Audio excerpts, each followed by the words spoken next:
Somebody that I worked with in the oil and gas industry was also seeing the same counselor that I was seeing. A lot of us all said, you thought it was only you. You thought it was only you. So I wanted to bring awareness, let everybody know that it's not only you. My name is Ryan Hayslip, and I am doing a 50-mile walk from Picture Rocks to Lock Haven to help raise awareness for veterans with mental health issues. I was thinking of ways to give back to the community and do things, and I saw somebody doing a ruck march up outside of Mansfield. And then come to find out it was a ruck from Mansfield to Liberty VFWs, and I met the guy yesterday, John Erdos, and so I saw them walking. I was like, that's what I wanted to do. I ran before. I do 5Ks, half marathons and stuff before COVID and all that stuff, so I thought that a nice long walk is something to challenge myself and be able to give back to the community a little bit. With COVID and everything, a lot of people got into financial hiccups, so I wanted to maybe just raise some money too, so I put together the GoFundMe page. As of this morning, I've raised $3,160 on the GoFundMe page. Like the walk itself hasn't really hit me till this morning because the logistics behind putting something like this all together from scratch by yourself. There's been a lot of different stuff going on with that, keeping my mind busy on the logistics, making sure all my checkpoints and everybody that I need for signing up and all the volunteers and stuff that are going to help and walk and stuff. So that kept me occupied. But as of this morning, I've really started to get in my own head of like how nervous and how much this is going to be, and now that I'm getting ready to get started. I had multiple people ask me, how can I walk or whatever. I can't do the whole 50, but what could I do? So that's why I decided to break it up into legs to allow for people to jump in different legs if they wanted to. And I have different mileage for each leg, so that there's shorter ones, there's longer ones, so people could choose whatever they wanted and stuff like that. So for the first leg, some guy named Casey just showed up and just showed up, said he wanted to walk. So there was a lot of camaraderie for it, and I think that like helped with making it easier. Because I walked the first leg with Ryan and his cousin Shane, who flew in from Oregon to do the walk.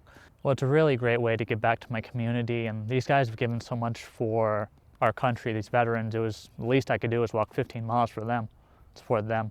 I mean, I never served, I'm not a veteran, I never served or anything, but it's very important to me because it's important to take care of those who have taken care of us.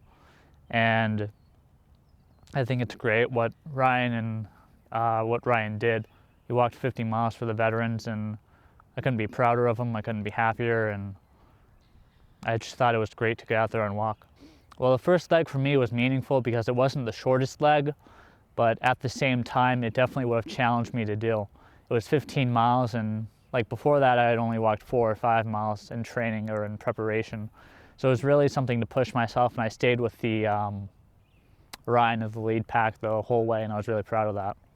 I think I will be trying to do the whole thing if he does it again. More than happy to walk the 15 miles with him. So now that the walk's over, I was very humbled and of how much the community came together and stuff. It was an experience. It wasn't as difficult as I thought it would be, but it was definitely a nice challenge and good to see everybody and all the support that we got like along the way and stuff. It was really nice. One of the things that me and my cousin did at the first sight of an inkling that we felt something wasn't right, if we thought we felt a hot spot on our foot, that we thought a blister was going, we were putting moleskin on. So we didn't allow something to happen. At the first thought that we felt something was going to be wrong, we instantly just stopped and took a break.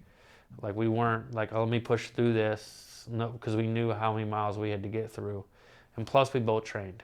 Stayed awake the whole time, all 24 hours. That was one of the biggest things, is like we talked about, like it's not all about just the 50 miles, but making sure we stay awake for the 24 hours too. So yeah, nope, did not take any naps or anything along the way, and walked the whole time. So if you take out the breaks, our walking pace was about 3.5 miles an hour. I thought for sure getting to the end of it, near the end of it, we would have slowed down, and we didn't. And we were shocked when we got to the finish line, like how well we felt. Like we weren't limping, we were fine. I ended up with some blisters, but that was really it. A couple tight muscles, but nothing crazy. The next morning I was fine. I went and played the golf simulator downtown. I had a nice donor that made sure I hit my $5,000 GoFundMe, and they donated $1,500 right at the finish of the walk to make sure I hit my $5,000 right when I hit my finish line. And then as we were walking, we had people handing $20 bills out windows as they were driving by, and so we probably collected easily $1,000 or more in just cash that people were just giving to us as we were walking past them. I will leave the GoFundMe open for 1 more week. Mental health isn't just PTSD. It's depression, anxiety. A lot of us have different issues coming home, getting back into the normal, like, day-to-day life. So it's really made me like realize like there are a lot more people out there than yourself that have these issues. And a lot of veterans, when they go get counseling, you think you're the only one that has issues. So doing this walk is just kind of bringing it all together, and a lot of the guys that I'm in therapy with coming to the walk and stuff, and it just kind of opens your eyes to how much the community does want to rally around you.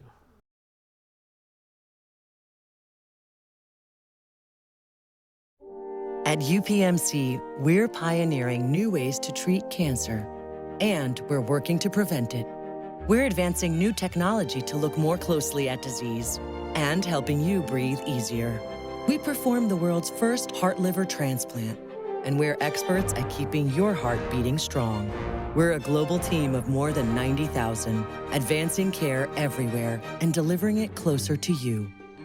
UPMC, life-changing medicine.